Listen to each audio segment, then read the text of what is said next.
அந்த சரவணன் ஜாயின் பண்ணிருக்கிறது வந்து Kalavathi ma'am sir. நமஸ்தே நமஸ்தே Kalavathi. Okay okay வாங்க வாங்க. புரிஞ்சது okay welcome yes sir. Yes sir. So will start. எல்லாருக்கும் நமஸ்காரம். இந்த வாரம் 221வது வாரம் 5th ஜூலை. ஸோ இன்னைக்கான அஜெண்டா வில் ஸ்டார்ட் வித் ஒரு புது விநாயகர் ஸ்லோகம். அந்த ஸ்லோகம் முடிச்சுட்டு அப்புறம் வீல் ஸ்டார்ட் வித் வாரம் ஒரு குரலில் புது அதிகாரம் 23வது அதிகாரம் ஈகை அப்படின்ற அதிகாரம். அதனுடைய ஒரு சின்ன இன்ட்ரடக்ஷன். இந்த சின்னன்னு சொன்னாலே நம்மளுக்கு ஒரு கிளாஸ் ஆகிடுது. ஸோ அந்த மாதிரி ஒரு அழகான ஒரு இன்ட்ரடக்ஷன். ஸோ ஒப்புர வரிதலுக்கும் ஈகைக்கும் என்ன ஒரு கனெக்ஷன், என்ன ஒரு தின் லைன் ஆஃப் டிஃப்ரென்ஸ் இருக்குது அப்படின்றத பார்த்துட்டு சௌந்தர்ய லஹரியோட இன்ட்ரடக்ஷன் முடிஞ்சதுன்னா இன்னைக்கு பார்ப்போம். So Soundarya Lahari as such it is a very vast subject. உங்களை மாதிரி தான் நானும் இப்போ தான் படிச்சுட்டு இருக்கேன். ஸோ அங்கங்கே தெரியுமே தவிர அது ஒரு கோர்வையாக எப்படி ஆதிசங்கரர் வந்து எழுதினார், இது ஆதிசங்கரர் எழுதினதா, அந்த சர்ச்சைக்குள்ளெல்லாம் போக வேண்டாம். அந்த சர்ச்சைக்கு உண்டான பதிலையும் நம்ம பார்ப்போம். சர்ச்சையும் என்ன இருக்குது, சர்ச்சைக்கு என்ன பதிலாக நம்ம எடுத்துக்கலாம், அது சிவபெருமான் எழுதினதா ஆதிசங்கரர் எழுதினதா, அந்த கேள்விகள் அப்புறம் ஆதிசங்கரனுடைய சிஷ்யர்கள் எழுதினதுன்னு சில பேர் சொல்கிறா. ஸோ அந்த கான்ட்ரவர்சிஸ் எல்லாம் ஜஸ்ட் கோ த்ரூ. ஆனால் அதுக்கான மகான்கள்லாம் எப்படி அதுக்கு வந்து பதில் சொல்லியிருக்கா, இல்லை இது ஆதிசங்கரர் எழுதினது தான் அப்படின்றத எப்படி வந்து அவள் வந்து தீர்மானம் பண்ணியிருக்கா அப்படின்றதையும் நம்ம பார்க்கலாம். ஸோ அதுக்குள்ள நம்ம இன்னும் நிறைய பேர் ஜாயின் பண்ண வேண்டியதா இருக்கா.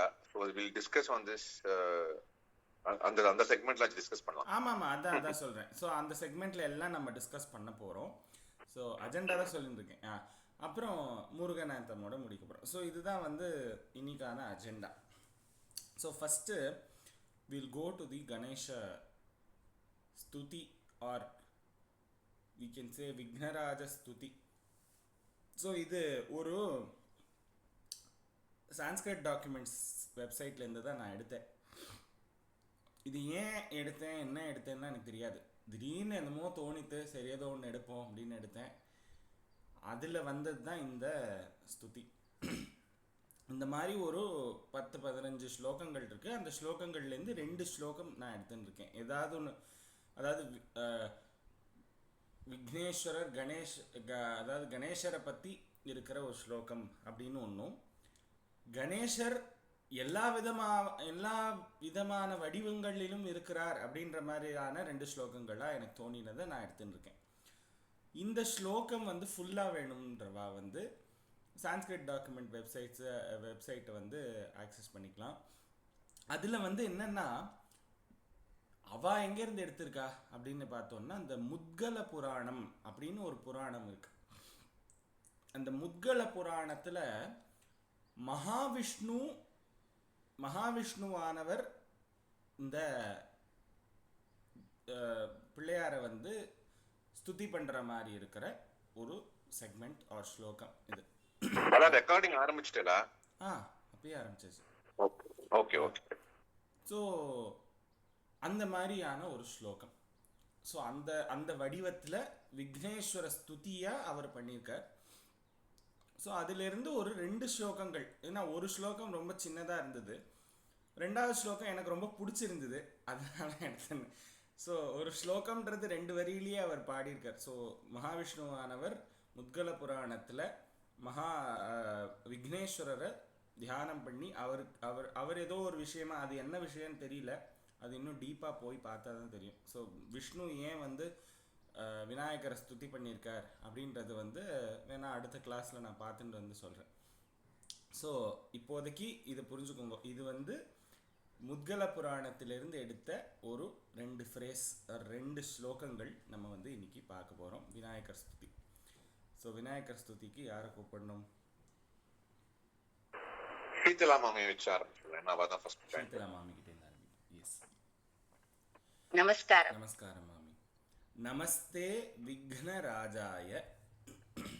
நமஸ்தே விக்னராஜாய. விக்னானாம் விக்னகாரிணே. விக்னானாம் விக்னகாரிணே. நமஸ்தே விக்னராஜாய விக்னானாம் விக்னகாரிணே. நமஸ்தே விக்னராஜாய விக்னானாம் விக்னகாரிணே. மகாவிக்ன பிரசாந்தாய மகாவிக்ன பிரசாந்தாய மகாவிக்ன பிரசாந்தாய தேவதேவேஷ தே நமஹ. தேவதேவேஷ தே நமஹ. தேவதேவேஷே தே நமஹ. தேவேஷ தே நமஹ. தேவதேவேஷ தே நமஹ. நமஸ்தே விக்னராஜாய விக்னானாம் விக்னகாரிணே மகாவிக்ன பிரசாந்தாய தேவதேவேஷ தே நமஹ.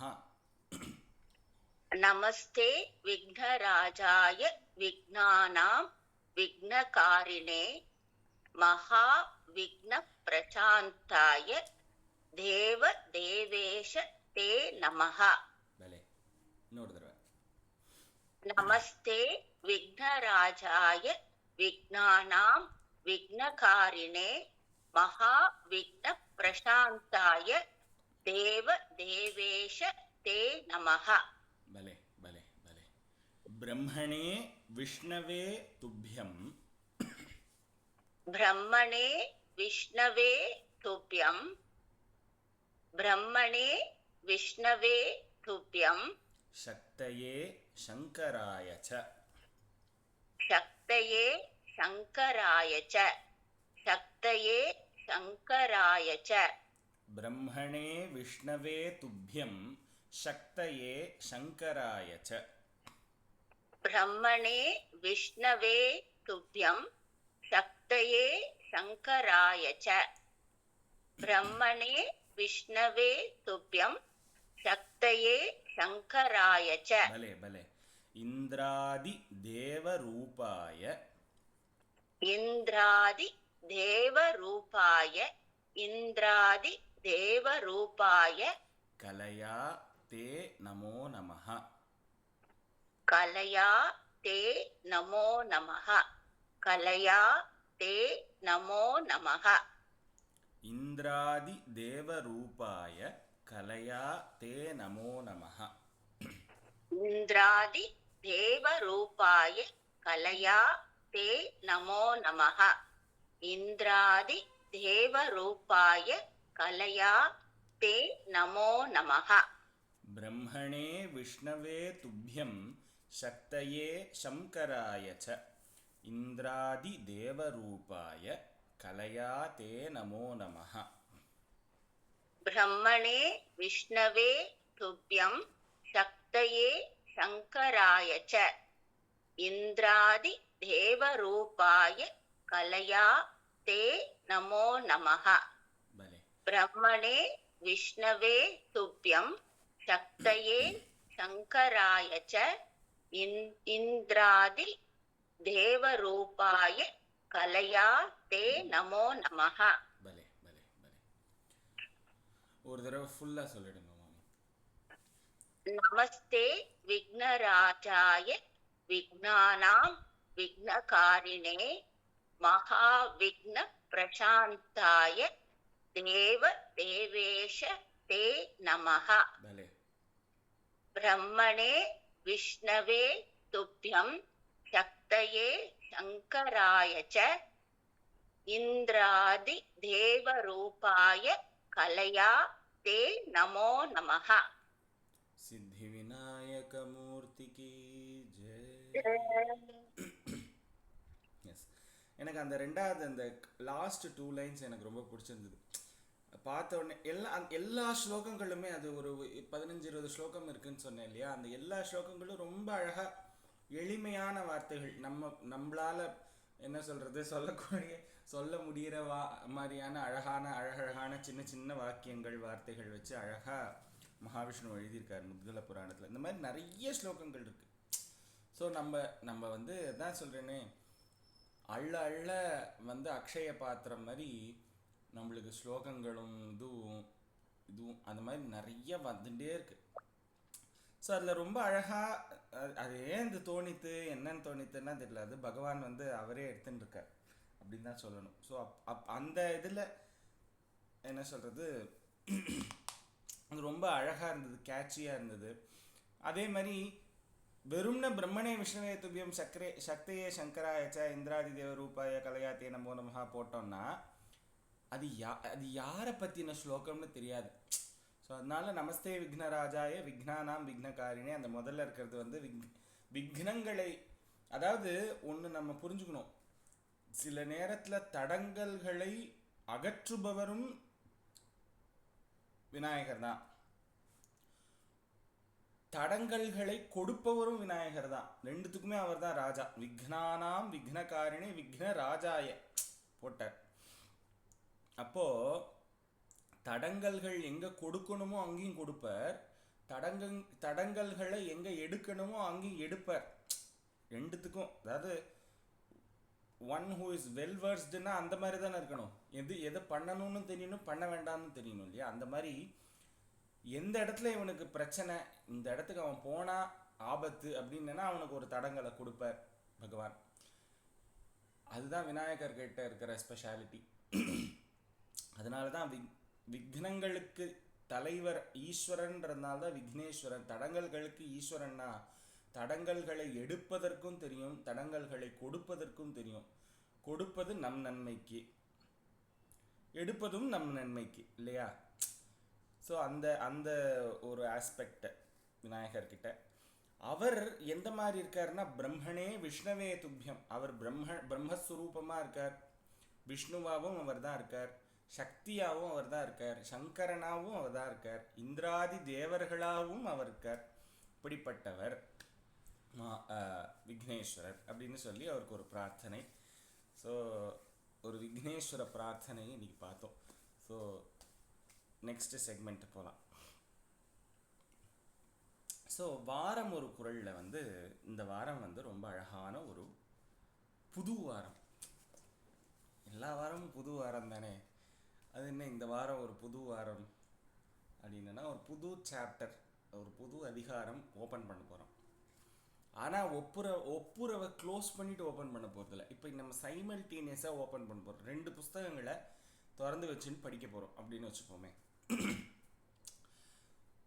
ஸோ இது வரைக்கும் நம்ம பார்த்தது எல்லாமே வந்து ஒரு அன்பு நிறைந்த ஒருவன் எப்படி ஒரு சமுதாயத்திற்காக செய்கிற உபகாரங்களை நாம் பார்த்தோம் இல்லையா? ஒப்புரவுன்றது அதானே, சமுதாயத்திற்கு செய்யக்கூடிய ஒரு ஜென்ரலைஸ்டு டொனேஷன். நெக்ஸ்ட் டொனேஷன் இப்போ வரப்போகிறது கார்பஸ் டொனேஷன் மாதிரி, டுவர்ட்ஸ் ஸ்பெசிஃபிக் என்ன சொல்வா, ஸ்பெசிஃபிக் இன்டென்ட்டோட பண்ணுறது அப்படின்னு சொல்லி வி யூஸ் இன்கம் டேக்ஸில் 2ஆக பிரிப்போம். Corpus donation, voluntary contribution 2. அந்த மாதிரி இங்கே வந்து ஒப்புரவு அப்படின்னு சொல்லும் பொழுது அது வந்து உலகத்திற்கு பொதுமறையாக செய்யக்கூடிய ஒரு விஷயம் அப்படின்னு ஒன்று இருக்குது. ஸோ அப்போ அந்த கடைசி லாஸ்ட் 2 குறளில் நீங்கள் போன ஒப்புரவறிதலில் பார்த்தேன்னா திருவள்ளுவர் ஒப்புரவறிதலை எவ்வளோ இன்சிஸ்ட் பண்ணுறாருன்னா அந்த லாஸ்ட் 2 குறளை பார்க்கலாம். இப்போது இந்த ஒப்புரவறிதலோடைய பெருமைகள் எல்லாம் 1ஆவதுலேருந்து 8ஆவது குறள் வரைக்கும் அங்கே இங்கே எல்லாம் சொன்னார். அப்புறம் நம்ம பார்த்தோம் இல்லையா, ஒப்புரவுக்கு என்ன ஒரு இதுன்னு சொல்லிட்டு ஊருக்கு நடுவில் மரம் காய்ச்சினா மாதிரி, மரத்தில் வந்து பழம் வந்தா மாதிரி, அப்புறம் வந்து ஊருக்கே தண்ணி கொடுத்தா மாதிரி, அப்படிலாம் வந்து எக்ஸாம்பிள்லாம் போட்டார். ஊருணி நீர் நிறைந்தற்று எல்லாம் போட்டார். ஓகே, இந்த கடைசி 2 குறளில் வந்து வள்ளுவர் வந்து சொன்னார், உனக்கு ஒப்புரவு எந்த அளவுக்கு முக்கியன்றத புரிய வைக்கிறதுக்காக எப்படி சொல்றாருன்னா, வறுமை வந்தாலும் ஒப்புரவு செய்வான் ஒப்புரவாளன், நீ அப்படிதான் இருக்கணும். என்ன சார் அது கொடுமையா இருக்கு அப்படின்றதுக்கு 9ஆவது குறள்ல சொல்ற இந்த மாதிரி உண்மையான வறுமை அப்படிங்கிறது என்னன்னா ஒப்புரவு செய்ய முடியாம போகிறது தான் உண்மையான வறுமையா அப்படின்னு 9ஆவது குறள்ல சொன்னார். 10ஆவது குறள்ல பார்க்கும் பொழுது இந்த எல்லாத்துக்கும் ஒரு இது மாதிரி, சரி சார், ஒருத்தன் வந்து போய் சொன்னான் வள்ளுவர்கிட்டன்னு வச்சுக்கோமே, ஒப்புரவு எனக்கு செஞ்சு செஞ்சு வறுமை வந்துடுத்து அப்படின்னு வச்சுப்போமே. சொல்லுங்களேன், இப்போ ஒப்புரவு செஞ்சா ஒருத்தனுக்கு வந்து வறுமை வருமா?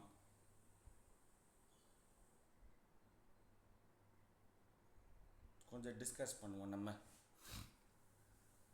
ஏன்னா அங்கேருந்து ஈகைக்கு போகணும். இங்கேருந்து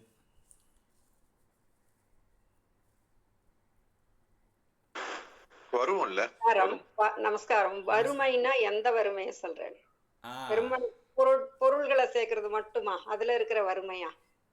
அந்த வறுமை வராது. ஒப்புரவு வராது செய்தால். வராது. கரெக்டா? கரெக்டு. ஸோ அப்போ நல்ல கேள்வி. ஸோ அப்போ நம்ம ஒரு நல்ல விஷயத்தை பண்ணுறோம்னாலே நம்மளுக்கு ஒரு 10 தடங்கள் வரத்தான் செய்யும். ஸோ அப்போ ஒரு நல்ல விஷயம் பண்ணுறதுக்குங்கிறதுக்கு ஒரு துணிவு வேணும் இல்லையா? சோதனைகள் வரும், துன்பங்கள் வரும். அதுக்கெல்லாம் எங்கேருந்து நம்மளுக்கு தெம்பு கிடைக்கிறது? ஒரு நல்ல விஷயம் பண்ணுறதுக்கு நம்மளுக்கு ஒரு தெம்பு அப்படிங்கிறது சோதனை வந்தாலும் நம்மளுக்கு கிடைக்கிறது அப்படின்னா யாருனால வருது, எதனால வருது? ஒரு சொல்லுங்களேன், டிஸ்கஸ் பண்ணுவோம். அது வந்து தர்ம சிந்தனை, அந்த தர்ம சிந்தனைய பகவான் தான் கொடுக்கணும், பகவான் தரணும்.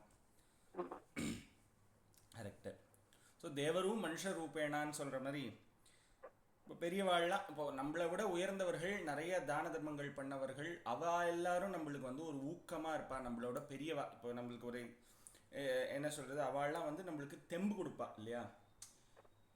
ஸோ இப்போ என்ன சொல்கிறது, ஒரு எக்ஸாம் வருது அப்படின்னா, எக்ஸாம் வருது, எக்ஸாமோட தூக்கம் வந்து ரொம்ப சுகமாக இருக்குது, அதுக்குன்னு தூங்க முடியுமா? அப்போது அப்பா அம்மாலாம் வந்து எங்கள்கிட்ட என்ன பண்ணுவா, மாதிரி எழுந்து எக்ஸாமில் படித்தாதான் நம்ம நன்னா இருக்க முடியும், நல்ல இது பண்ண முடியும். ஸோ அந்த மாதிரி ஒரு தர்ம சிந்தனைகள், படித்தா வந்து நல்ல ஞானம் வந்து வளரும் இப்படின்னு ஏதோ சொல்லி ஒரு எக்ஸாம்பிள் சொல்கிறேன் நான் இந்த மாதிரி.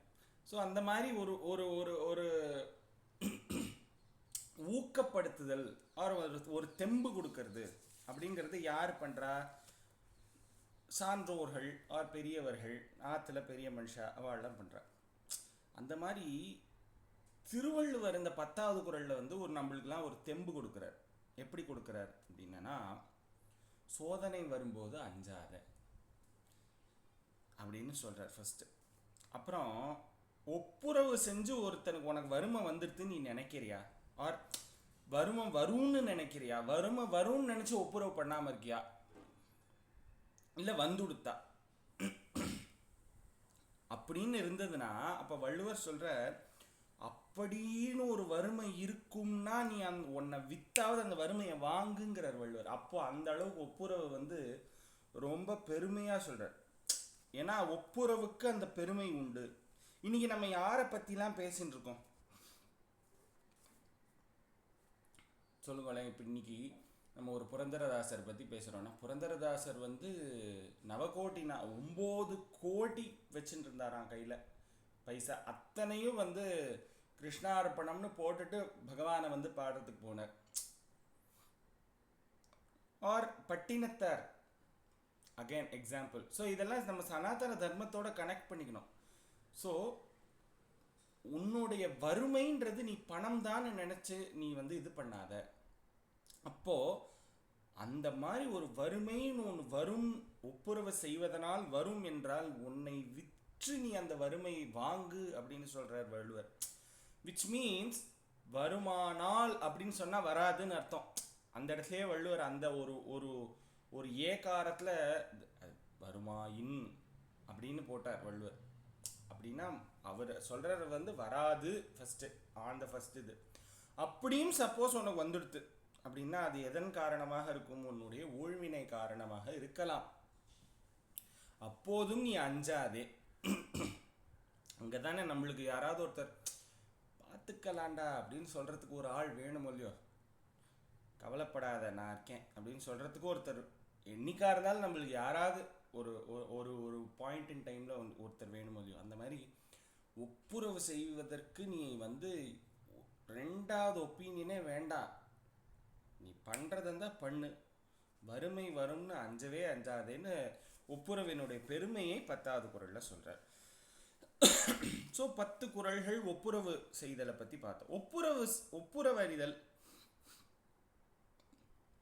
அப்போது அதுக்கு முதல்ல ஒரு பெரிய எக்ஸாம்பிள் யாருன்னா, அதான் நான் சொல்லியிருந்தேன், இன்னைக்கு எல்லாம் நம்ம யாரை பற்றி பேசுகிறோம் அப்படின்னா, ஹரிஷ்சந்திர மகாராஜா வந்து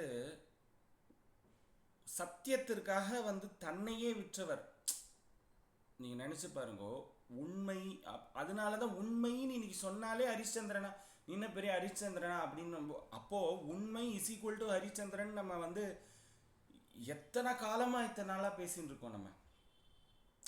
ஸோ அந்த அளவுக்கு அது உனக்கு பெருமை தரக்கூடிய ஒரு விஷயம் ஒப்புரவு. ஸோ அதை அறிவாய் அப்படின்னு சொல்லி 10 குறள்கள் சொல்லிட்டேன். ஸோ ஒப்புரவறிதல் முடிஞ்சுடுது. ஒப்புரவறிதல் எதற்காக பண்ணக்கூடியது? சமுதாயத்திற்காக செய்யக்கூடிய ஒரு விஷயம். ஸோ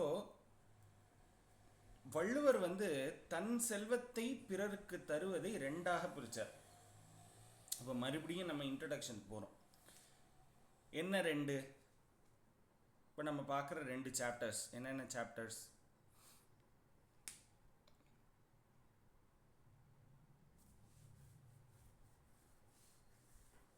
ஒப்புரவு ஈகை இல்லையா? ஒப்புரவு ஈகை, கரெக்ட். ஆமா, ஒப்புரவு சமுதாயத்திற்காக செய்யக்கூடிய ஒரு விஷயம்.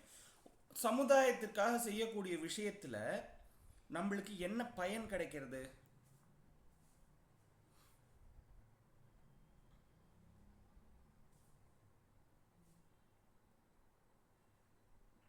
மன திருப்தி 1, நற்பெயர் 1. நற்பெயர், புகழ் வருது. சூப்பர். ஸோ புகழ் வந்து இன்மை பயன். ஸோ ஒப்புரவறிதல் பெருசா ஈகை பெருசான்னா, ஸ்டெப் பை ஸ்டெப்பாக நம்ம அதிகாரம் மேலே மேலே ஏறிண்டே இருக்கோம். ஒவ்வொரு படியாக ஏறுறோம். ஸோ அதாவது 10 படிக்கு ஒரு நடை அந்த மாதிரி நடக்கிறோன்னு வச்சுக்கோங்க. ஒரு அதிகாரத்துக்கு 10 குறள்ன்றதுனால 10 படியாக ஏற்றுறார் நம்மளை. 10 படியாக ஏற்றுறார் வள்ளுவர். ஒப்புரவறிதலை கீழே வச்சிருக்கார், ஈகையை மேலே வச்சிருக்கார். ஏன்? ஈகை ஒப்புரவறிதலை விட பெரிசா அப்படின்னா ஆமான்றார் அறிஞர்கள். ஆமான்னு சொல்றார். ஏன் ஆமா?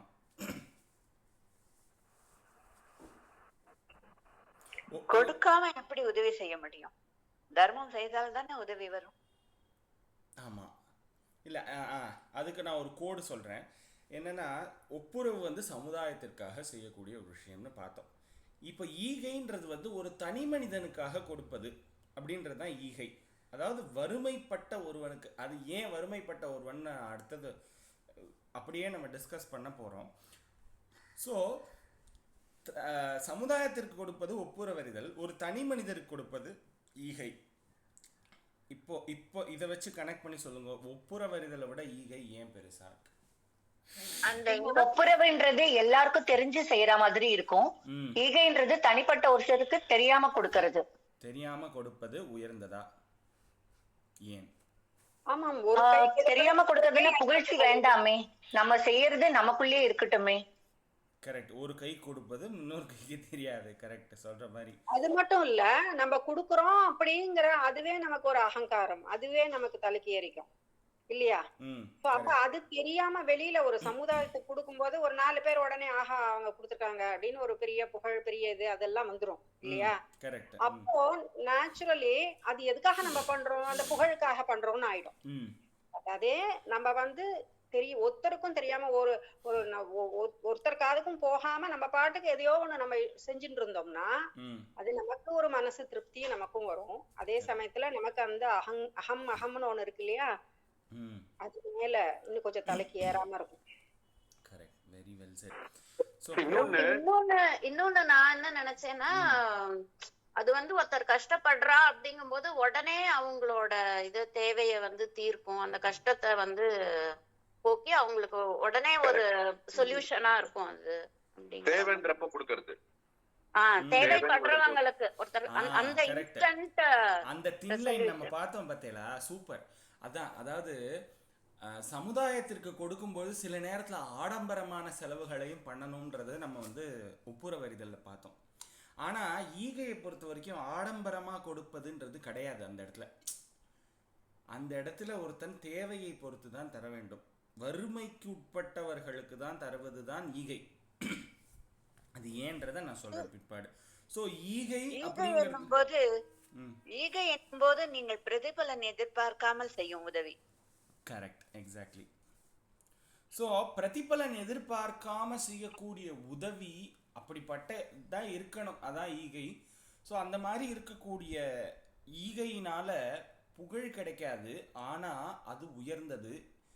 ஏனென்றால் இப்போ நம்ம நினச்சிக்கணும், ஒப்புரவறிதல் அப்படிங்கிறது இம்மையில் புகழ் தரக்கூடியது.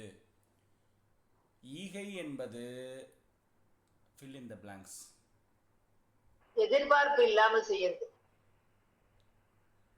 அதான் புண்ணியத்தை தரக்கூடியது, புண்ணியம் சேர்ப்பது. அடுத்த ஜென்மத்துல மறுமையில் அப்படி சொல்றாரு அவர் Yes, நினைக்கிறேன். மறுமையில் அடுத்த பயன் ஜென்மத்துல நம்மளுக்கு தரக்கூடியது. பயன் தரும் அப்படின்னு. மறுமை பயனை தரக்கூடியது. மறுமை பயன்னா என்ன அப்படின்னா, நம்மளுக்கு அவர் சொர்க்க பிராப்தின்லாம் சொல்லலை. ஸோ அது அந்த அந்த கான்செப்டுக்குள்ளே அவர் போல. ஆனால் மறுமையில் அது பயன் தரக்கூடியது அப்படின்னா என்ன அர்த்தம் அப்படின்னா,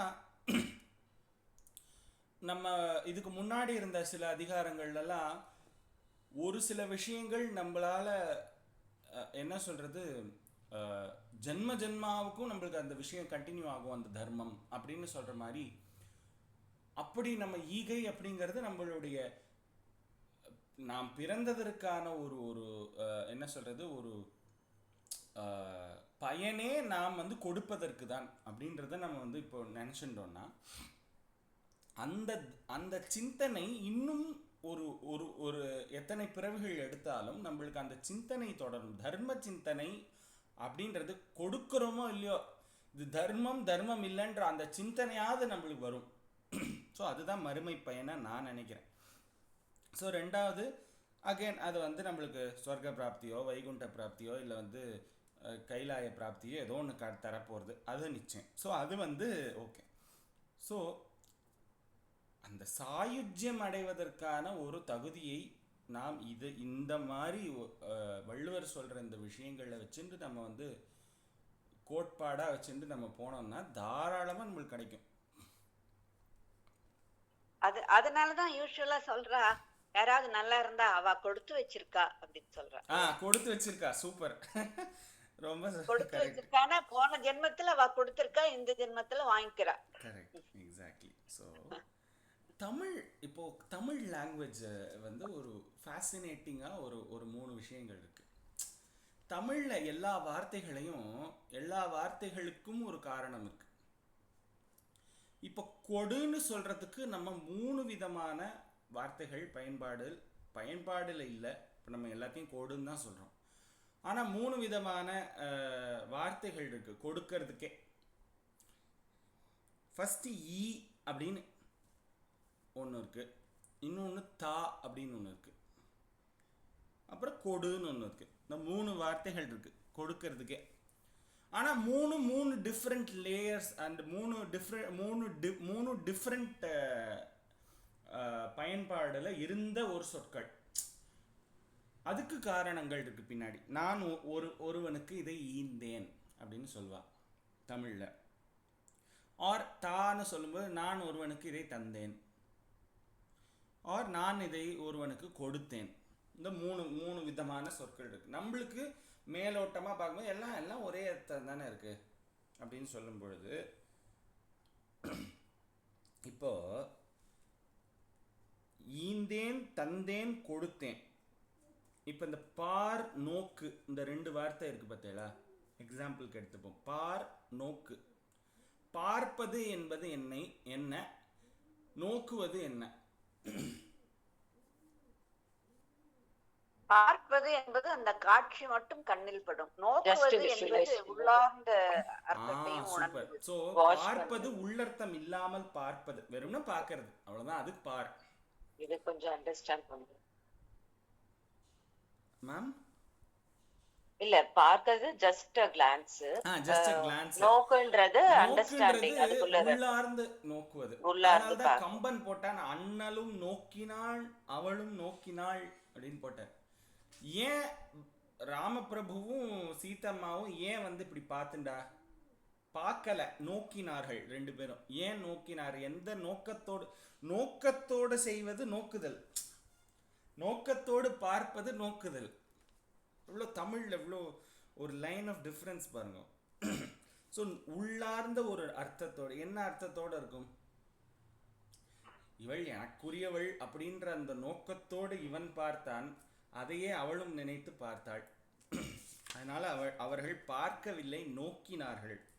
இதே இன்னொரு இடத்துல கம்பன் வந்து சொல்றார், இந்த மாதிரி சீத்தை வந்து அன்புக்கும் அருளுக்கும் என்ன டிஃப்ரென்ஸ்ன்னு சொல்லும் பொழுது, சீத்தை வந்து ஆஞ்சநேயர்கிட்ட வந்து அசோகவனத்தில் சொல்றாளாம், இந்த மாதிரி ராமனை அவனுடைய அருளுக்காகவாது மீட்க சொல் என்னை அப்படின்ற மாதிரி, அந்த மாதிரி ஏதோ ஒரு இது. ஸோ அன்பு அப்படின்றது என் பேரில் இருக்கிறது, அதனால நீ வந்து என்னை வந்து மீட்கணும்னு இல்லை, நான் ஒரு ஸ்திரீ, நான் இந்த மாதிரி ஒரு கஷ்டப்பட்டு இருக்கேன் அப்படின்ற அந்த அருளுக்காக எல்லா ஜீவராசிகளிடையும் தயை கொண்டவன் ராமன், அப்படி இருக்கக்கூடியவன்.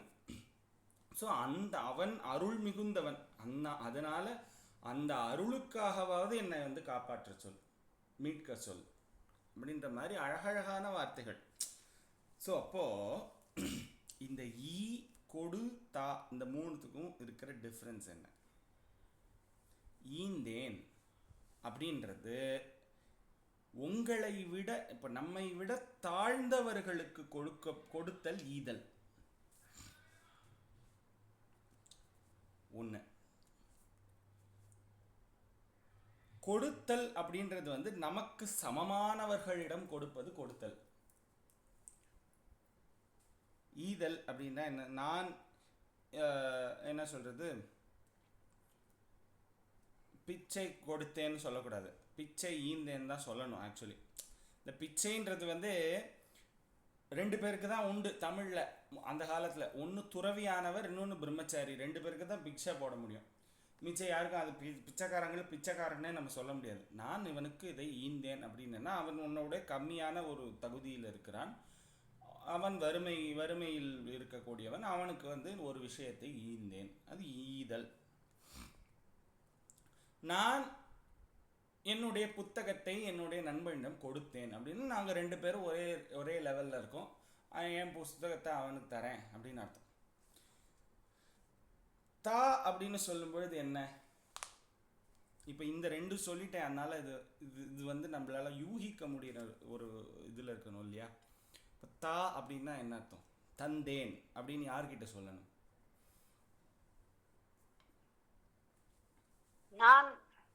நான் உயர்ந்தவர்கள் என்னும் கோட்பாடு. நான் உயர்ந்தவர்களுக்கு, பெரியவர்களுக்கு வழங்குவதற்கு பேர் தந்தேன். அதை வழங்குன்னு கூட சொல்லக்கூடாது, தந்தேன் தான் சொல்லணும். இப்போ இந்த இடத்துல பார்த்தீங்கன்னா தந்ததை அக்செப்ட் பண்ணிக்கிறதும் பண்ணாததும் அவளோட விருப்பம். ஈயறத அவன் அக்செப்ட் பண்ணிட்டுருவான், கொடுக்கறதுன்றது வெறும் எக்ஸ்சேஞ்சு. இப்படி தான் நான் புரிஞ்சுன்னு இருக்கேன். ஸோ அப்போது தந்தேன் அப்படின்னு சொல்கிறது வந்து நம்மை விட உயர்ந்தவர்கள் பெரியவர்களிடம் அது ஒரு விஷயத்தை தந்தேன்னு சொல்லணும்.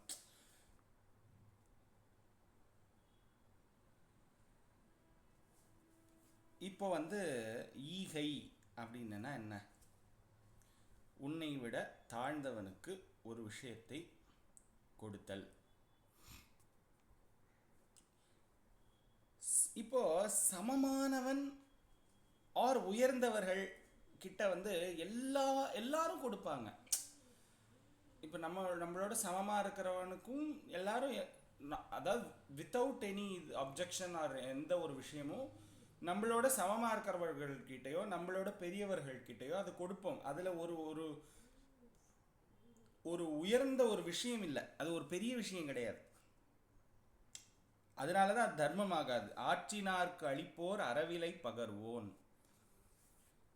இது நம்ம படிச்சிருப்போம். நம்மளை விட உயர்ந்தவனுக்கு ஒருத்தன் ஒரு விஷயத்தை தருவானாகனான் அவன் தர்மத்தை விற்கினான் என்ற அர்த்தம். வசதியுடையவனுக்கு கொடுப்பது தர்மம் அல்ல. ஏன் தர்மம் ஆகாது? Interesting topic.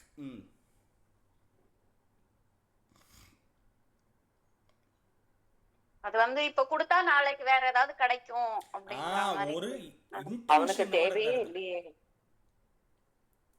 நிறைமதி மேம் சொல்லுங்க. அவனுக்கு எந்த தேவையும் இல்லாத போது எதுக்கு கொடுக்க வேண்டிய நெசசிட்டி என்ன, வேற நோக்கம் இருக்கும் அதுல. அதுதான் இன்டென்ஷனலா கொடுப்பது. இன்டென்ஷன் ஒரு மேனேஜரை கூப்பிட்டு நம்ம சாதம் போடுறோம், நம்ம அது நம்ம ஒரு சபார்டினேட்டா இருக்கோம்னு வச்சுக்கோங்களேன். சார் நான் பே பண்றேன் சார், நான் பண்ண. அப்போ என்ன அர்த்தம்? ஏதோ ஒரு உள்ளர்த்தம் இருக்குன்னு தானே அர்த்தம்.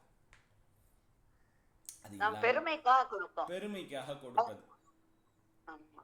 கரெக்ட். ஸோ ஆற்றினார்க்கு அளிப்போன் அறவிலை பகர்வோன், ஆற்றாம் ஆக்கல் அரும்பசி களைவோர் மேற்றே உலகின் மெய்நெறி வாழ்க்கை. ஒண்ணுமே இல்லாதவனுக்கு தருவது அப்படிங்கிறது உயர்ந்த வாழ்க்கை அப்படிங்கிறாங்க. மன்றினி ஞாலத்து வாழ்வோர்க்கெல்லாம் உண்டி கொடுத்தோர் உயிர் கொடுத்தோரே. அந்த உண்டி கொடுத்தோர் உயிர் கொடுத்தோரே நம்மளுக்கு அந்த வாக்கியம், அந்த வரி தான் தெரியும். அதுக்கு முன்னாடி இந்த 3 லைன் இருக்கு. ஸோ அப்போ நமக்கு சமமானவர்கள்கிட்டையோ உயர்ந்தவர்கள்கிட்டையோ கொடுப்பது அப்படிங்கிறது தர்மம் ஆகாது, அறம் ஆகாது. நம்மளை விட தாழ்ந்தவர்களுக்கு செய்வது தான். நம்மெல்லாம் என்ன பண்ணுறோம்? கிரேஸ் சூப்பர் மார்க்கெட் போனால் காய்கறிலாம் உடனே வாங்கின்றோம். இதுவே ஒரு கீரை கடைக்காரம்மா வந்து 30 ரூபா 40 ரூபா சொன்னால் 30 ரூபாயா 40 ரூபாயா அப்படின்னு நம்ம சொல்லலை. இன்னும் எனக்கு தெரியும் நம்ம எல்லாரும் தர்மத்தை சார்ந்தவர்கள். ஸோ ஆனால் அந்த மாதிரி இப்போ எல்லாரும் எல்லா இடத்துலையும் ஸ்கேம்லாம் பண்ணுறா, அதுவும் ஒத்துக்க வேண்டிய விஷயந்தான். ஒரு சில இடத்துல ரொம்ப நியாயமாக இருக்க வேண்டிய இடத்துல இருந்து விடலாமே அப்படின்னு தோணும். சில பேர் ஆர்கியூ பண்ணுறதை பார்த்தேன், இதுக்கு 30 ரூபா என்ன பெரிய அப்படின்னு. நான் ஜென்ரலாக இப்போ நம்மளே மார்க்கெட் போகிறோம், வேறு யாராவது ஒருத்தர் சண்டை போடுறதை பார்ப்பேன். அந்த கீரை கடைக்காரமா எங்கேயோ இந்த கடம்பத்தூர்லேருந்து கீரையை அறுத்து கொண்டு வந்து அலசி கட்டி எத்தனை வேலை பழக்கிறா. காலம்புற 6 மணி 7 மணிக்கு இங்கே வந்து நம்ம வீட்டுக்கு இங்கே வராங்க அப்படின்னா நம்ம நினச்சி பார்க்கணும், அது கடம்பத்தூர் எங்கேயோ இருக்குது. கடம்பத்தூர்லேருந்து எந்த அதிகாலை எழுந்து இதை வந்து எடுத்துன்னு வந்துருப்பா. அந்த ஒரு என்ன சொல்கிறது, எஃபர்ட் அப்படின்றது அவளுக்கு பாவம் ஜாஸ்தி. அவள் நம்மளோட கம்மியாக தானே இருக்கா.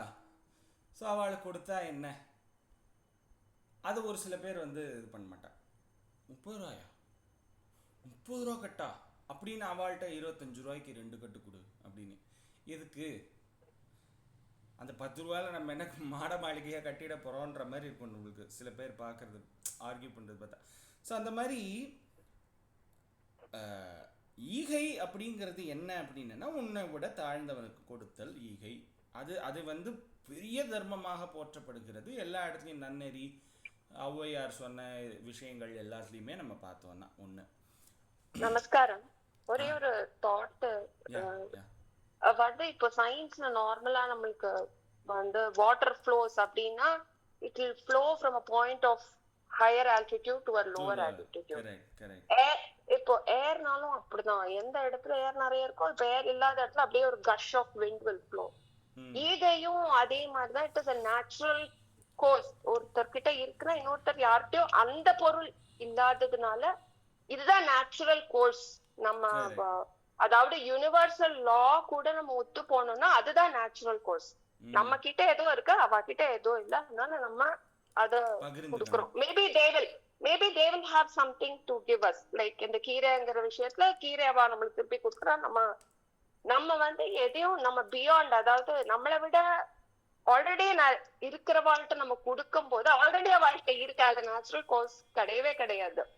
சோ அது வந்து நம்ம அப்நார்மலா ஏதோ எக்ஸ்பெக்ட் பண்ணதுனாலதான் நம்ம வந்து, சோ நம்மளுக்கு நமக்குள்ள என்னவோ அதனால அது டெஃபினட்டா இம்பாக்ட் பண்ணும். ஏன்னா it's not natural to do, because ஏதோ ஒரு ஆதாயம் எதிர்பார்த்தோ இல்லாட்டி நம்மளுக்கு ஒரு பெருமையை எதிர்பார்த்தோம். சோ அது வந்து டைரக்டா நம்ம கிட்ட இருக்கிற வேற ஏதோ ஒரு நல்ல புத்தி இல்லாத ஒரு விஷயத்த அது இம்பாக்ட் டெஃபினெட்லி பண்ணும். சோ ஈகைங்கிறது it should be a natural course of thought and action when compared to that. Thank you. So அதுதான். ஸோ அதுதான் ஈகை இல்லாதவன். நமஸ்காரம். நான் சொல்லட்டுமா? ஆமா. ஹலோ. சொல்லுங்க மாமி. எஸ். நானு பாலகுமாரனோட ஒரு சின்ன கதை படிச்சிருக்கேன். அதுல அவர் இந்த கீரைக்காரால பத்தி எழுதியிருப்பார். ரொம்ப டச்சிங்கா இருக்கும். இந்த கீரை பறிச்சுன்னு வர லேடி 3 மணிக்கே எந்திரிச்சு அந்த ஈரத்துல போய் அந்த கீரையை பறிச்சு அதை கட்டி அவ கிராமத்துல இருந்து இந்த மார்க்கெட்டுக்கு வர்றதுக்கு ஒரு டெம்போ வேனுக்கு காசு கொடுத்து, இந்த மார்க்கெட் என்ட்ரன்ஸ்ல ஒருத்தன் நின்னுட்டு இருப்பான், அவனுக்கும் காசு கொடுத்து அப்புறம்தான் உள்ள வந்து அவ கட்டி விக்கிறா. அப்ப அதுல அவளுக்கு எத்தனை லாபம் கிடைக்கும் பாவம். அவள்கிட்ட போய் நம்ம பேரம் பேசக்கூடாதுன்னு அன்னையில இருந்து நான் தீர்மானம் பண்ணேன். அது ரொம்ப டச்சிங்கா இருந்தது அந்த கதை, அதனால சொன்னேன். தேங்க்யூ. கரெக்ட் கண்டிப்பா மேம்.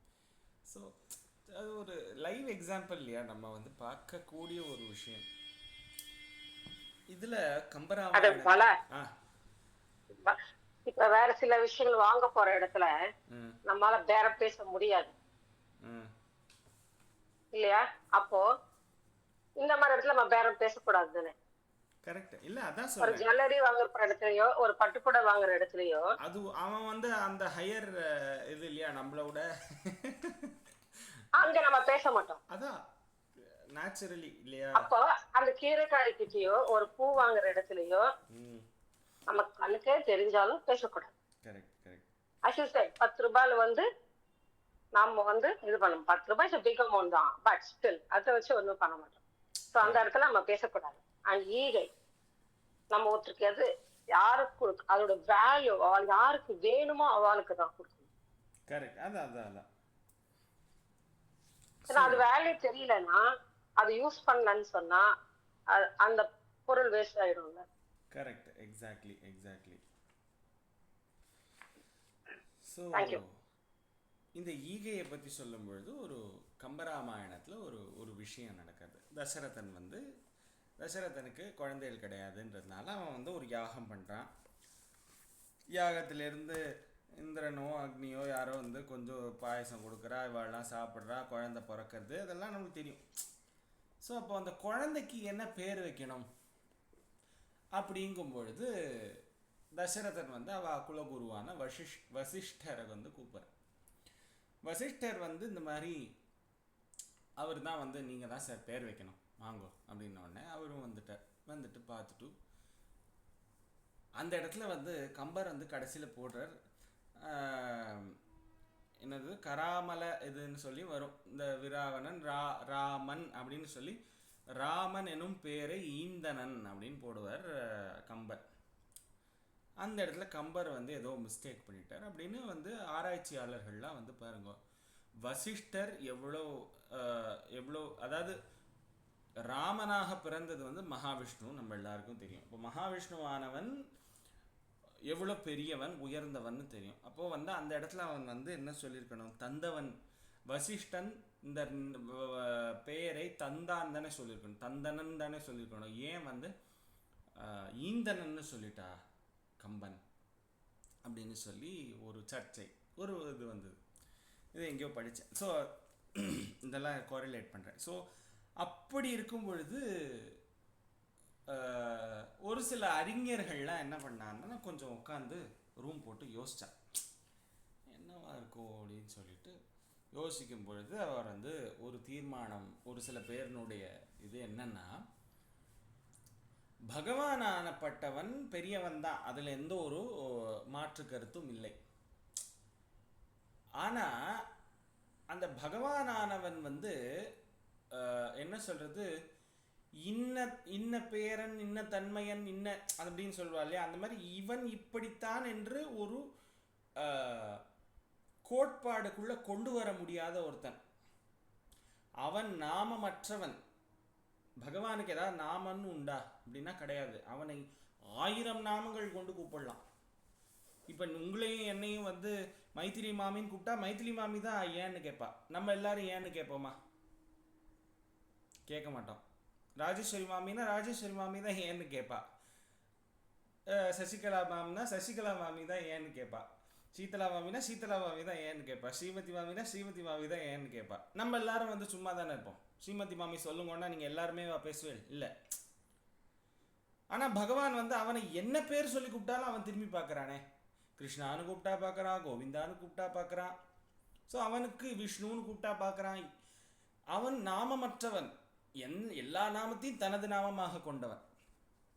ஸோ ஸோ நாமம் இல்லாத ஒருவனுக்கு இப்போ வசிஷ்டரோ, ஆனால் அவர் பேர் பெற்ற மகரிஷி, பிரம்ம ரிஷி இல்லையா? அப்படிப்பட்டவர், அவர் பேரில் வசந்தவர், பேர் இருக்கக்கூடியவர். பேர் இல்லாதவனுக்கு ஈந்தனன் தானே தரணும், ஈந்தனன் தானே சொல்லணும் அப்படின்னாராம் ஒரு சில அறிஞர்கள். ஒரு விளையாட்டா அது இது ஏன் என்ன சொல்றது, ஈந்தனன் அப்படின்னு ஏன் போட்டார் அப்படின்னு கம்பருக்கு ஒரு வியாக்கியானம். ஸோ பேர் பெற்ற மகரிஷி, பேர் இல்லாத ஒரு, அவன் உலகத்தையே படைத்தவராக கூட இருக்கலாம், ஆனால் அவனுக்கு பேர் கிடையாது, ஊர் கிடையாது. ஆதியும் அந்தமும் இல்லா அரும்பெரும் ஜோதியை பாட அப்படின்னு தானே பாடுவார் மாணிக்கவாசகர். அந்த மாதிரி பேர் இல்லாத ஒருத்தருக்கு இவர் பேர் பெற்ற மகரிஷி கொடுத்ததுனால அது கொடுத்ததாக ஆகாது, தந்ததாக ஆகாது, அது ஈகைதான், ஈந்தனன் அப்படின்னு சொல்லி அழகா ஒரு சில பேர் இதை இது பண்றா. ஸோ இப்போ நம்ம இந்த குறளுக்குள்ள போவோம். ரைட். ஸோ இன்னைக்கான குறள், முதல் குறள்.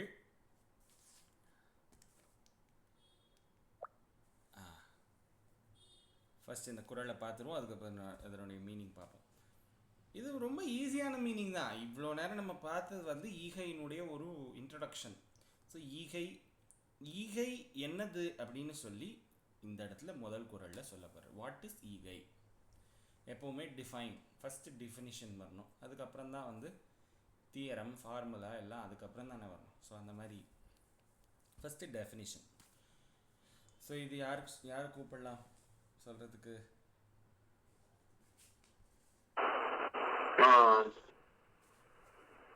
நிறைமதி மேம். நிறைமதி மேம். எஸ். நமஸ்காரம். நமஸ்காரம். நமஸ்காரம். வரியார் கொன்று ஈவதே ஈகை. வரியார் கொன்று ஈவதே ஈகை.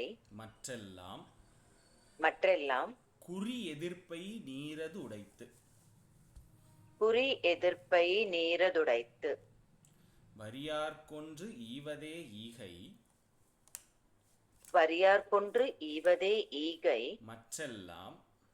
மற்றெல்லாம் குறி எதிர்ப்பை நீரது உடைத்து. குறி எதிர்ப்பை நீரது உடைத்து. எஸ். 2 times சொல்றேன். வரியார் கொன்று ஈவதே ஈகை. மற்றெல்லாம் குறி எதிர்ப்பை நீரது உடைத்து. வரியார் கொன்று ஈவதே ஈகை. மற்றெல்லாம் குறி எதிர்ப்பை நீரது உடைத்து. எஸ். ஸோ இது ரொம்ப அழகான ஒன்றுன்னு நம்ம இந்த இடத்துல சொல்றது எப்பவுமே ஞாபகம் வச்சுக்கோங்க. திருக்குறளை பொறுத்த வரைக்கும் ஒன்றுன்னு சொல்றது ஒன்றுன்னு கணக்காகாது. It is not a number, it is one and only அப்படின்னு அர்த்தம். இப்போ ஒன் அண்ட் ஒன்லினால அது நம்பரை வச்சுருந்தா இது ஒன்று தான் சார் இருக்கு அப்படின்னா அது இட் இஸ் ஒன்லி அப்படின்னு அந்த பொருளை தரக்கூடியது தமிழில். ஸோ வரியார்க்கு ஒன்று அப்படின்னு என்ன அர்த்தம்? வறுமையில் இருப்பவனுக்கு மட்டுமே தருவதுதான் ஈகை.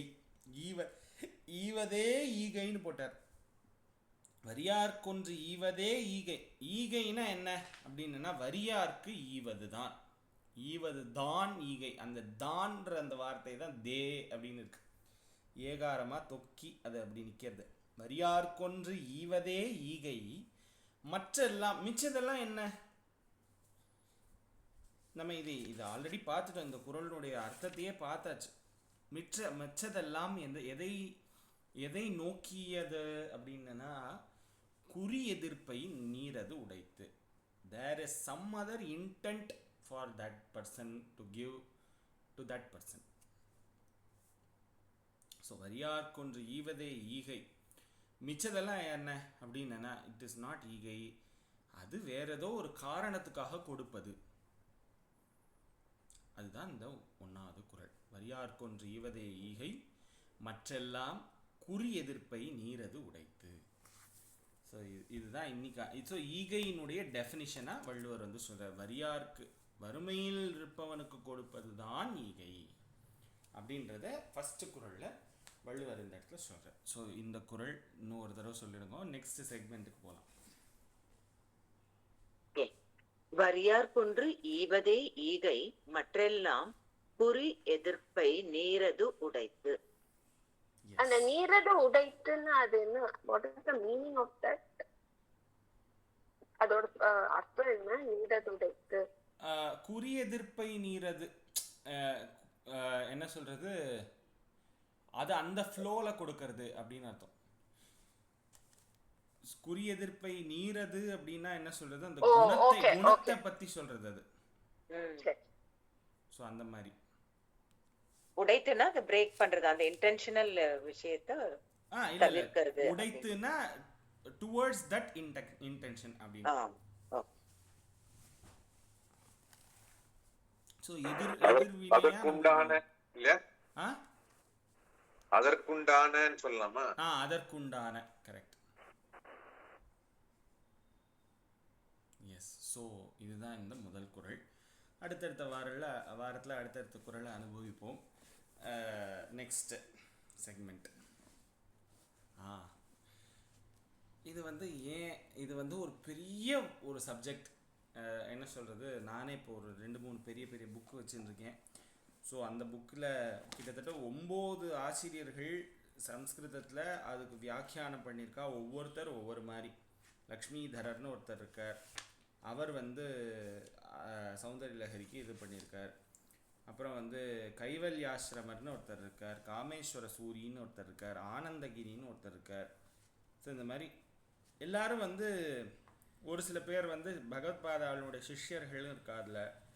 அப்புறம் நரசிம்ம சுவாமின்னு ஒருத்தர் இருக்கார், கோபால சுந்தரி உரை அப்படின்னு ஒன்று இருக்குது. ஒவ்வொரு தேசத்தில் இருக்கிறவா ஒவ்வொரு விதமாக அந்த Soundarya லஹரியை அனுபவிச்சிருக்கா. So Soundarya Lahari as such இது வந்து சங்கராச்சாரியார் ஆதிசங்கரருக்கும் சௌந்தர்ய லஹரிக்கும் என்ன கனெக்ஷன் அப்படின்னா, நம்ம எல்லாருக்கும் இந்த காமனான இந்த ஸ்டோரி எல்லாருக்கும் தெரிஞ்சிருக்கும். ஸோ சங்கரர் வந்து கைலாசத்துக்கு போகிறார், சிவபெருமானை பார்த்து இந்த மாதிரி வணங்கி இது பண்ணும்பொழுது சிவபெருமான் வந்து அம்பாளை பற்றின ஸ்தோத்திரமாக எழுதின இந்த சௌந்தர்ய லஹரியை, சிவபெருமானே எழுதினதாக சொல்லப்படுற இந்த சௌந்தர்ய லஹரியை ஆதிசங்கரர்கிட்ட கொடுக்குறார். இந்த மாதிரி பாஷ்யமெல்லாம் பண்ணியிருக்கே, இதுக்கு வந்து ஒரு இதையும் வந்து பூலோகத்துக்கு எடுத்துன்னு போய் எல்லாத்தையும் வந்து இது பண்ண பரப்பு அப்படின்ற மாதிரி ஏதோ கொடுத்துருக்கார் போல இருக்கு. அதை எடுத்துட்டு வெளியில் வரும்பொழுது நந்திகேஸ்வரர் வந்து பார்த்துட்டு இது வந்து கைலாசத்தில் இது எனக்கு எங்கள் அம்பாளோடது, நீ வந்து எடுத்துன்னு போகலாமான்னு ஒரு டக் ஆஃப் வார் வருது 2 பேருக்கும். அதில் ஒரு சில ஓலை சோடிகள் வந்து ஆதிசங்கர்கிட்ட வந்துடுறது. ஃபஸ்ட்டு 40 ஸ்லோகங்கள் அவர் வச்சுட்ட, மிச்சம் 40 மிச்சம் ஒரு 60 ஸ்லோகத்தை நந்திகேஸ்வர பெருமான் எடுத்துன்ற மாதிரியான ஒரு இதெல்லாம் இருக்குது. ஸோ இந்த மாதிரி ஸ்லோகங்கள் வந்து இது வந்து நிஜமாவே பரமேஸ்வரன் தான் பண்ணியிருக்காரா, ஆதிசங்கரர் பண்ணினாரா அப்படின்னா, சாக்ஷாத் பரமேஸ்வரனாக இருக்கக்கூடியவர் தான் ஆதிசங்கரராக அவதாரம் பண்ணினார் அப்படின்னு வந்து நம்ம எல்லாராலையும் வந்து சத்தியமாக நம்பப்படக்கூடிய ஒரு விஷயம் இல்லையா. ஸோ அந்த தட்சிணாமூர்த்தியே தான் வந்து பகவான் ஆதிசங்கரராக வந்து ஆச்சாரியாலாக வந்திருக்கா அப்படின்றது வந்து எல்லாராலையும் வந்து சத்தியமாக நம்பக்கூடிய ஒரு விஷயம். ஸோ அப்படிப்பட்ட ஒரு கிரந்தத்தை, இது வந்து இப்படிப்பட்ட ஸ்தோத்திரத்தை ஆதிசங்கரர் பண்ணினார்னு சொன்னா என்ன, பரமேஸ்வரன் பண்ணார்னு சொன்னா என்ன, 2 பேர் பண்ணதும் ஒன்று தான், 2 பேரும் ஒன்று தானே அப்படின்னு ஒரு வியாக்கியானம் உண்டு. ஸோ இப்படி இந்த சௌந்தர்ய லஹரியை வச்சுட்டு டெஸ்ட் பண்ணோன்னு பகவான் வந்து நினச்சி சிவபெருமான் வந்து இந்த மாதிரி ஒரு லீலையை பண்ணினார் அப்படின்னு ஒரு சில பேர் சொல்லுவாள். ஏன்னா ஃபஸ்ட்டு 40 ஸ்லோகங்கள் அவ்வளோ ஒரு இன்டெப்த்தாக இருக்கும், அதுக்கப்புறம் இருக்கிற ஸ்லோகங்களும் இன்டெப்த்து தான். ஆனால் முதல் 40 ஸ்லோகங்கள் வந்து அந்த ஸ்ரீ சக்கரத்தினுடைய வர்ணனை, அம்பாளுடைய ஒரு என்ன சொல்கிறது, பிரதாபங்கள், எப்படி அம்பாள் வந்து இருக்கா அப்படின்ற மாதிரியான ரொம்ப அழகழகான ஒரு விஷயங்கள். இப்போ சௌந்தர்யம் அப்படின்னா அழகு. ஸோ இந்த வர்ணனைகளை பொறுத்த வரைக்கும் ஸ்தோத்திரங்கள் 2 விதமாக கருதப்படுகிறது. ஆண் தெய்வங்கள் பெண் தெய்வங்கள்னு ரெண்டு இருக்கிறதுனால ஆண் தெய்வங்களை சொல்லும் பொழுது பாதாதி கேசவர்ணனைன்னு பாடுவாளாம். பெண் தெய்வங்களை பற்றி பாடும்பொழுது கேசாதி பாதவர்ணனை, தலை முதல் கால் வரை, அது பெண். பாதத்திலிருந்து தலை வரைக்கும் பாடுறது வந்து ஆண். ஆனால் ஆதிசங்கரர் என்ன பண்ணார், இதெல்லாம் பிரேக் பண்ணி அவரே என்ன பண்ணினார், சிவ கேசாதி பாத வர்ணனையும் பாடியிருக்கார், சிவ பாதாதி கேச வர்ணனையும் பாடியிருக்கார். சிவனுக்கு கீழேந்து மேலேயும் பாடியிருக்கார், மேலேந்து கீழேயும் பாடியிருக்கார். ஸோ அந்த மாதிரி அந்த மாதிரி மகாவிஷ்ணுவுக்கு பாடியிருக்கார். அந்த மாதிரி நிறைய பேர். ஸோ அம்பாளை பொறுத்த வரைக்கும் அவர் ஹீ டசன்ட் ஸ்டிக் டு இந்த மாதிரி இப்படி தான் பாடணுன்ற மாதிரி இல்லை. ஏன்னா முதல் ஸ்லோகமே அம்பாளுடைய பாத வர்ணனை தான் போகிறது. ஸோ அப்படி ஆதிசங்கரர் பாடின ஒரு ஒரு அழகான ரம்யமான ஒரு, அதாவது ரம்யத்துக்கு ரம்யம், அழகுக்கு அழகு, டெப்த்துக்கு டெப்த்து. ஸோ அந்த ஒரு ஒரு ஒரு பெரிய ஒரு விஷயத்தை நம்ம வந்து கொஞ்சம் கொஞ்சமாக நம்மளால் எப்பெல்லாம் முடியறதோ அப்பப்போ ஒரு ஸ்லோகங்களாக பார்த்துட்டே போகலாம். ஸோ அந்த ஒரு ஸ்லோகத்துக்கு சில நேரம் ஒரு கிளாஸும் ஆகலாம்.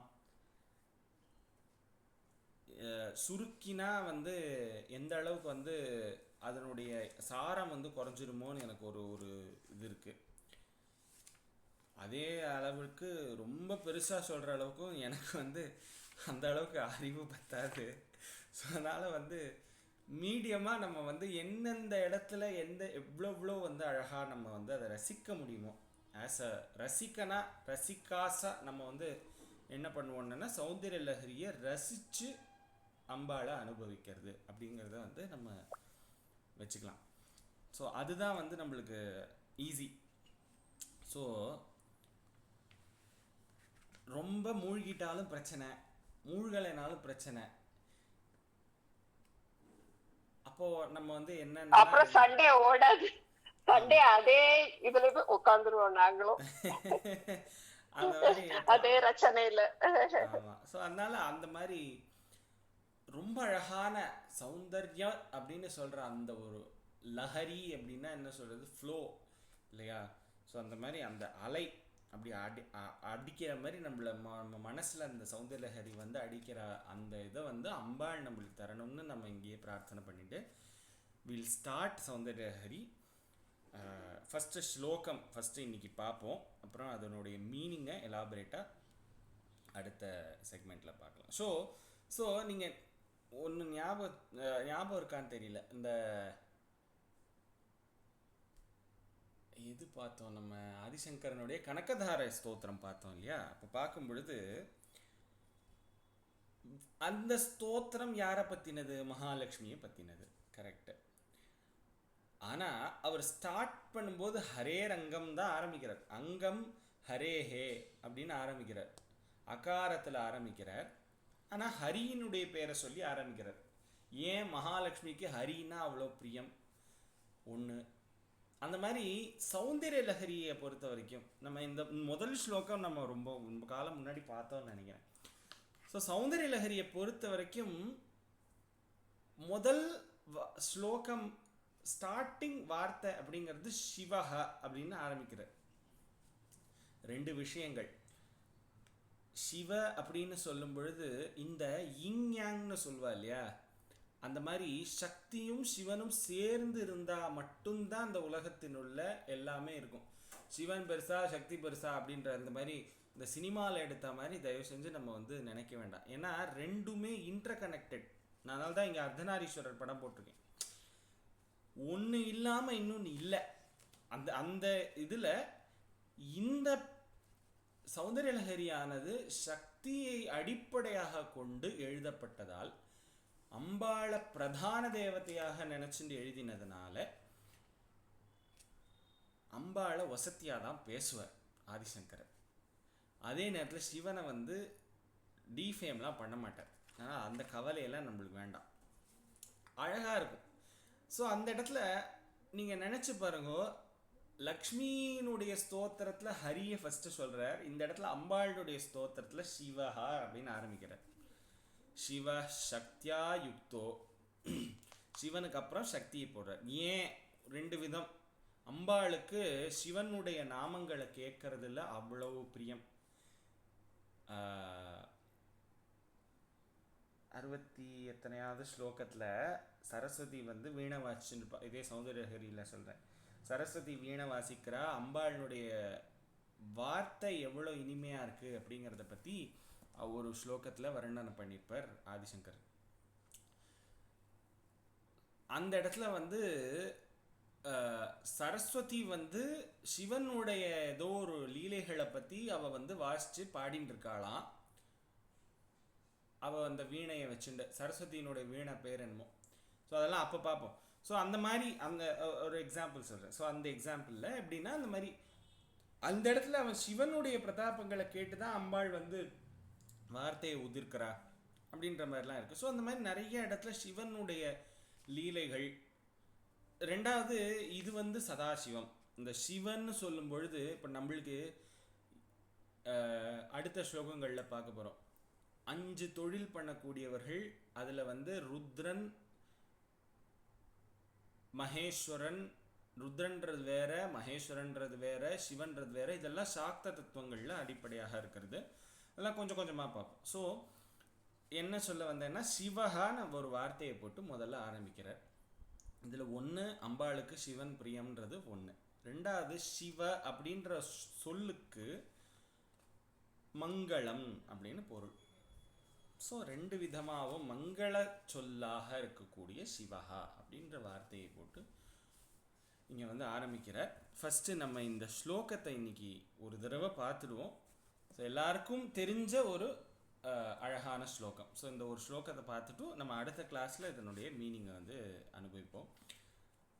ஸோ இந்த ஸ்லோகம் சொல்கிறதுக்கு யாரை கூப்பிடணும்?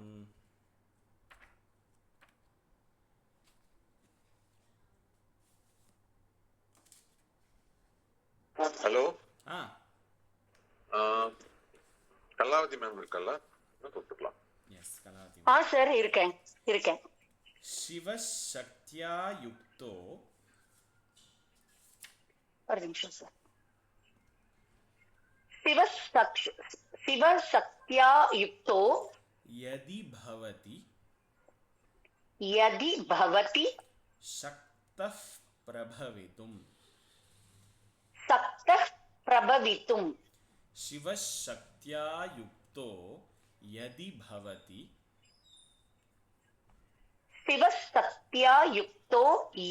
பவதி சக்தः பிரபவித்தும் நச்சேத் ஏவம் தேவோ ந खलु कुशलः स्पन्दितुमपि.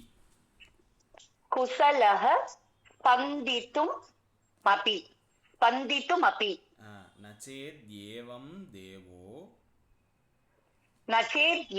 देवो न खलु कुशलस्पन्दितुमपि.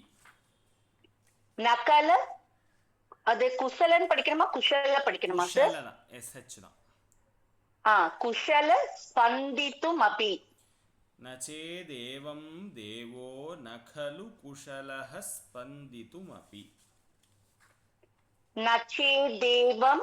नचेतेवं देवो न खलु कुशल स्पन्दितुमपि. अतस्त्वाम् आराध्यां हरिहर विरिञ्च्यादिभिरपि. ஹரிஹர விரிஞ்சியாதி பிறப்பி. இந்த இடத்துல ரெண்டு விதமான பாட பேதங்கள். ரெண்டுமே வந்து விரிஞ்சி அப்படின்னு சொன்னாலே பிரம்மாவை தான் குறிக்கிற சொல். விரிஞ்சாதிபிரப்பி அப்படின்னு இருந்தால் விரிஞ்சி முதலியான்னு இருக்கும். விரிஞ்சியா அப்படின்னு ஒரு சில பேர் சொல்றது உண்டு. நம்ம விரிஞ்சாதிபி அப்படின்னு வச்சுக்கலாம். ஏன்னா விரிஞ்சாதிபி தான் இந்த புஸ்தகங்கள்லாமும் இருக்கு. பட் ஆனால் அந்த மாதிரி ஒரு பாடபேதம் இருக்கு அப்படின்றது சொல்றேன். விரிஞ்சாதிபிர் அப்பி.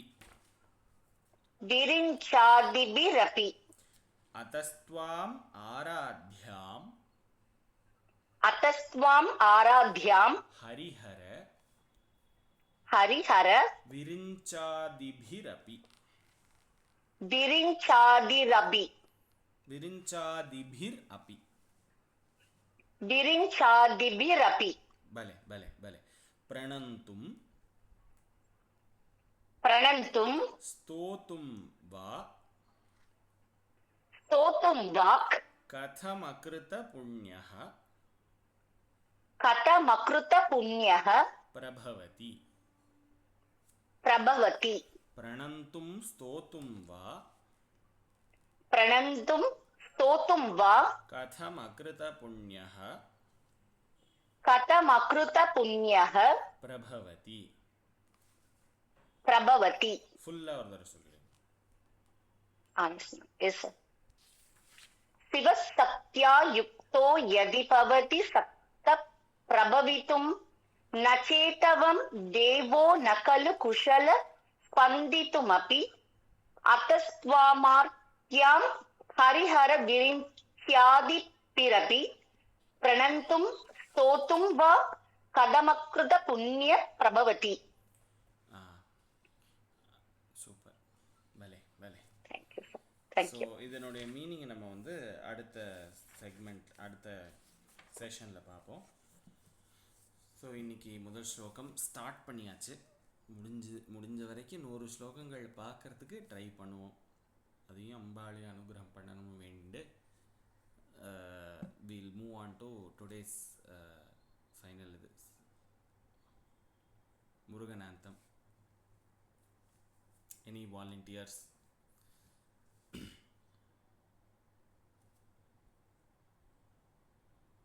நான் பாடுறேன். ஓஎஸ்.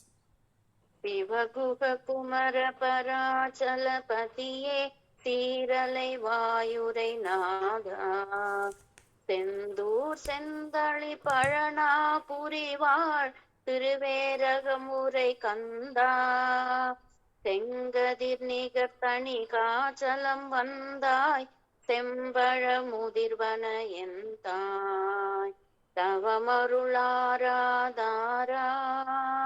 தவ முனிவரர் பணி வீரா தாதா கருண சுபோதா ஜெய ஜெய சங்கர பாலக மணியே தாரக மந்திர வினோதா சிவமே சிவமே சிவமே சரவண பவ சிவமே. வெற்றிவேல் முருகனுக்கு அரஹரோஹரா. ஆதிபராசக்தி மாதா கி ஜெய். ஆஞ்சநேய சுவாமி கி ஜெய். நமஸ்காரம் எல்லாருக்கும். நமஸ்காரம். Thank you so much, sir. Thank you, sir. Thank you so much. Namaskaram. Thank you. Namaskaram. Thank you. Thank you, Mami. Namaste. Namaste. Thanks a lot. Wonderful session. Thank you. Thank you, Mami. Thank you so much.